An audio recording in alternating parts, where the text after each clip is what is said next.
Hello, in this video I'm going to show you some books I recommend if you're interested in learning more about hypnosis, hypnotherapy and the mind in general. So this might be that you've just got a passing interest in what I do, or you might want to train to become a hypnotherapist.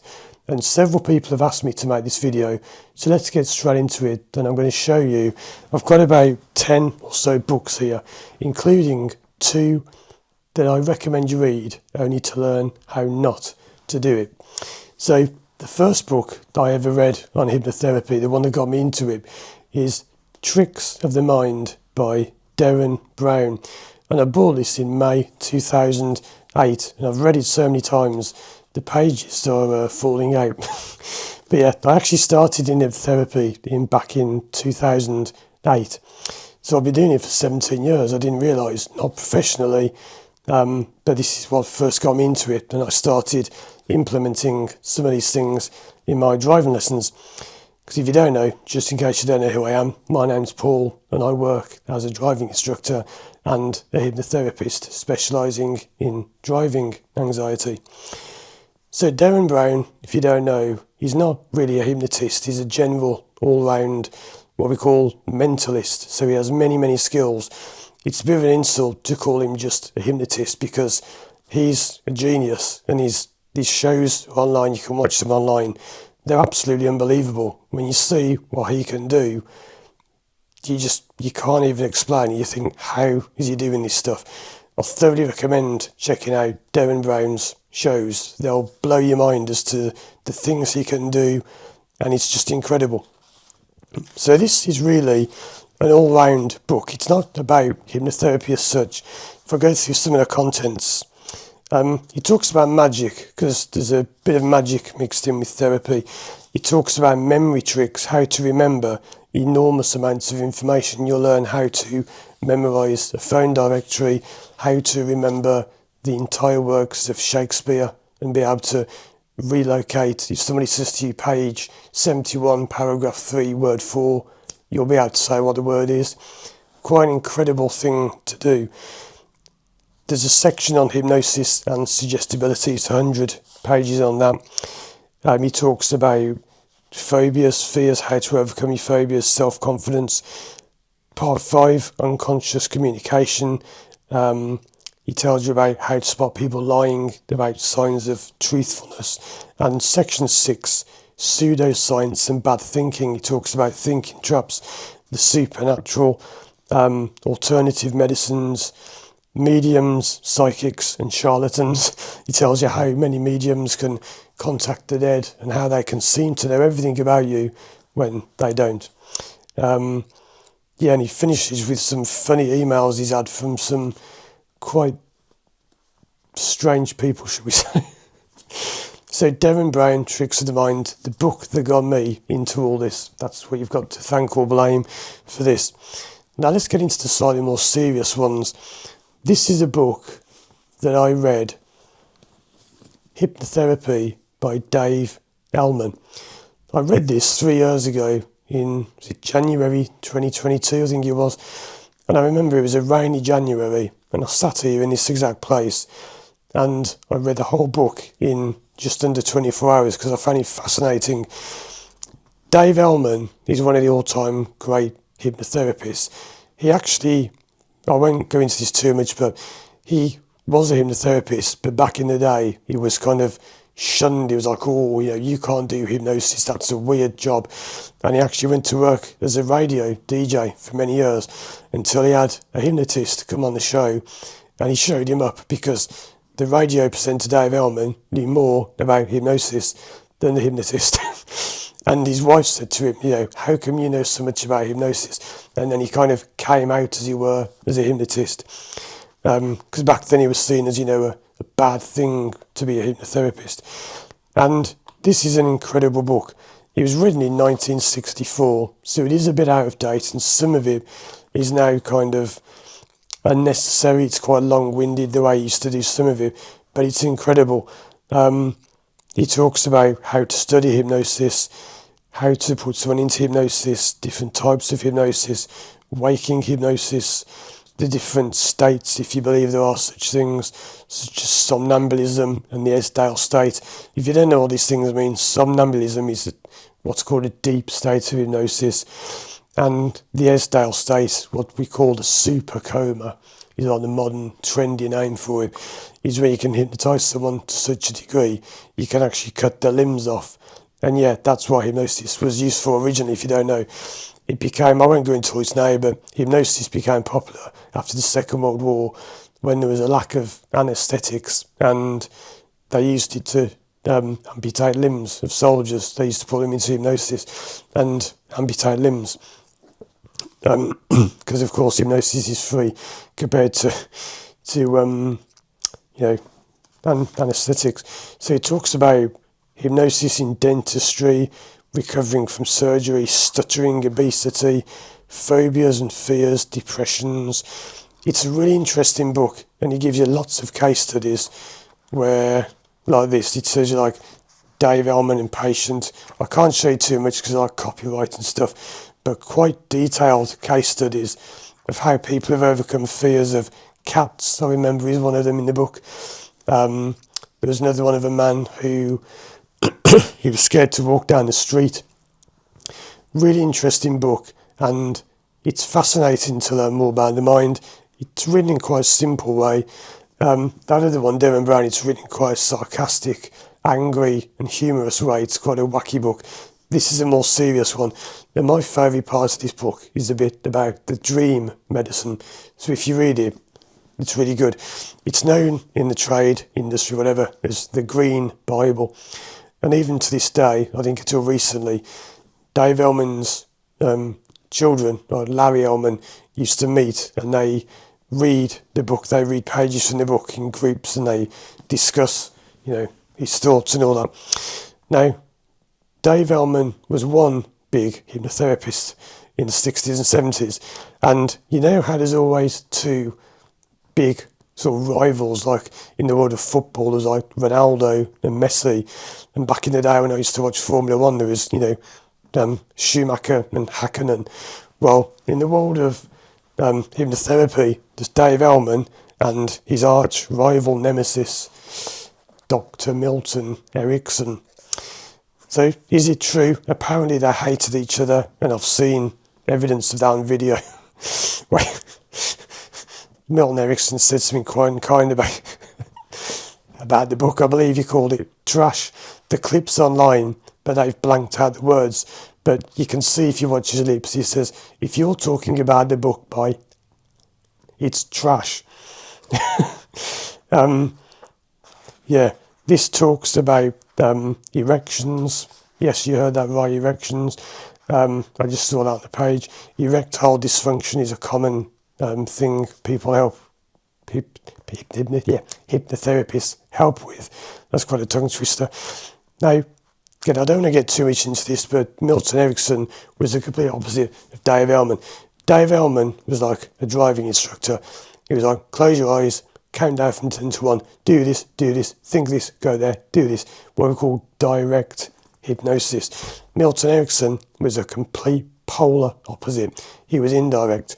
So you could go to Milton Erickson with a problem of fear of driving, and he'd start talking to you about a story about a man painting his house.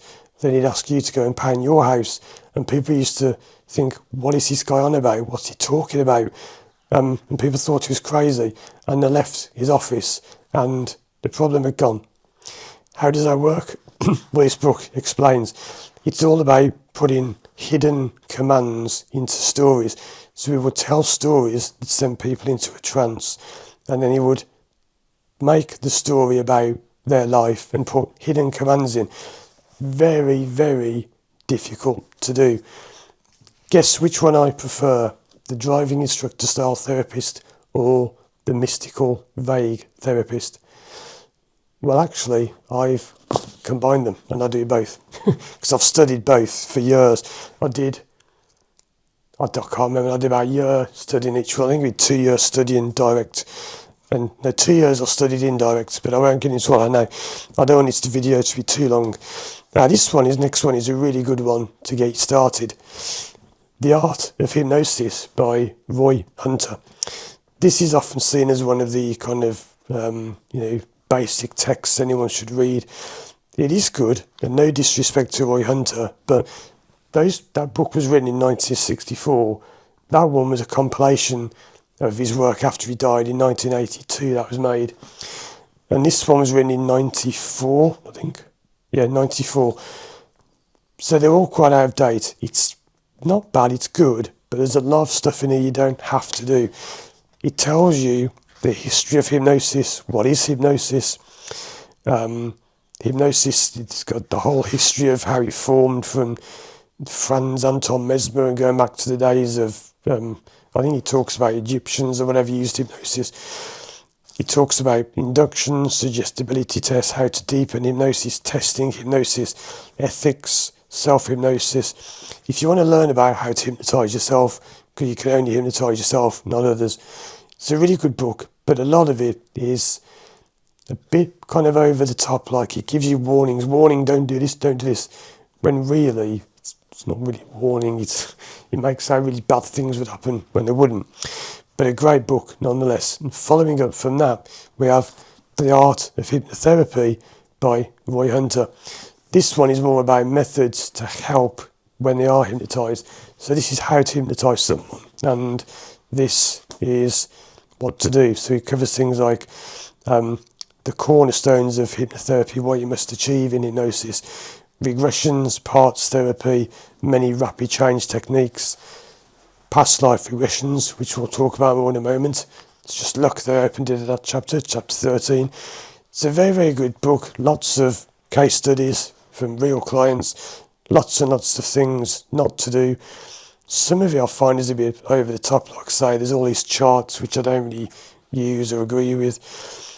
But it is good, and if ever you want to sort of get, sort of improve your standards as a therapist, you can read back to this, think, oh yeah, forgot about that. Gives you some useful tips what not to do. So yeah, a good book. I recommend all these, but very, very good book. Now this one is going more into Milton Erickson's territory. The Magic of Metaphor. It's a book full of metaphors. The metaphors are simply stories that have another meaning. So quite appropriate, I opened it at this page. One called Hot Buns. It's about a mole driving along a motorway. And it's all about simply road rage. So it's quite appropriate, I opened it at this. And it's simply you tell a story. The idea is you put people into hypnosis and you just tell them a story. And it means something to them. And Hot Buttons is about not getting mad when people have road rage. It's like how if you get mad, it means they've had control over you. They've made you do something. And if you stay calm, they just make themselves look stupid. It's written in a very, not confusing, but a very good way, this book. There's another grey one here about Cape Canaveral. It's about a man. The man's visiting NASA, the space exploration place, and he talks to a man cleaning the floor, and he asks him, what are you doing? And he said, yeah, I'm doing the same as everybody else. I'm here, I'm working here to put a man on the moon. So the idea of that is, I'm kind of spoiling this by doing it so fast. The idea is that everyone has a role to play, even the cleaner in NASA is helping put a man on the moon in the same way the scientists are. But yeah, it's written in like a story. The whole thing's written as a metaphor itself. And if you think that's confusing, more Magic of Metaphor. This book is baffling. It's a book of metaphors written in a metaphor with different groups of people and beliefs and religions discussing each one. I recommend just read the metaphors. It is incredibly complicated coping strategy. It talks about all these things, meditation. It's really, really heavy, that book. It's good to get ideas, but I don't really use metaphors. It's a funny thing, because when I began, I really thought I was going to be into all that, and I found I wasn't. The next one, I'll do this one first. This one is Mindfulness, Plain and Simple by Ollie Doyle. It's a brief guide to mindfulness, which, if you don't know, is all about keeping your mind in the present and about not dwelling on the past or thinking of the future, because depression is when you dwell on the past and anxiety is when you dwell on the future and you imagine things to be happening that haven't happened yet. I don't use mindfulness much. I do get the idea behind it, but I always find it's not really a solution. It's more like a band-aid. And if I remember, because I read this several years ago, there is actually a section in here where it says about it's not just a band-aid, it does actually fix problems. But for me, if you kind of ignore your problem and just live in the moment, you're not fixing it. So it's good to know, good to learn the principles of, but not something I use a lot. This is one I picked up. This is Reincarnation by Paul Rowland, almost got it right, Paul Rowland. When I first became a therapist, I'll do this in another video, but the first experience I ever had was of a past life regression. I went to see a therapist, and I've actually got this recorded, an audio, of when I went to have the past life regression. It's quite interesting, and I was going to specialise in past life regressions to begin with. I was going to be called Past Life Paul, but I didn't end up doing that. But yeah, it's about quite a heavy book. Again, it's not a funny book, it's a really serious one. It's about different religions, different ideas of what happens when you die. Do you come back? How do you come back? And it's good to read because you'll be working with, if you're a hypnotherapist, people of all religions and beliefs. And it's good to kind of know what do Indian people think of reincarnation? What do Egyptians think of it? What did the Romans think of it? Lots of stories about people who have apparently come back from the dead, or had recalling past lives. Is it true? Is it rubbish? It's up to you to believe, to decide.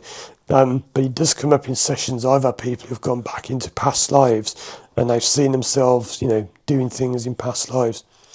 So those are all books I recommend. They're not cheap. Some of them are quite a bit. I think this green one, Hypnotherapy by Dave Ellman, was about £25. Some of these are about £20 each. There's one I never got, which is £200. If you read these, you'll talk about a man called Charles Tebbets, who was the man who trained Roy Hunter.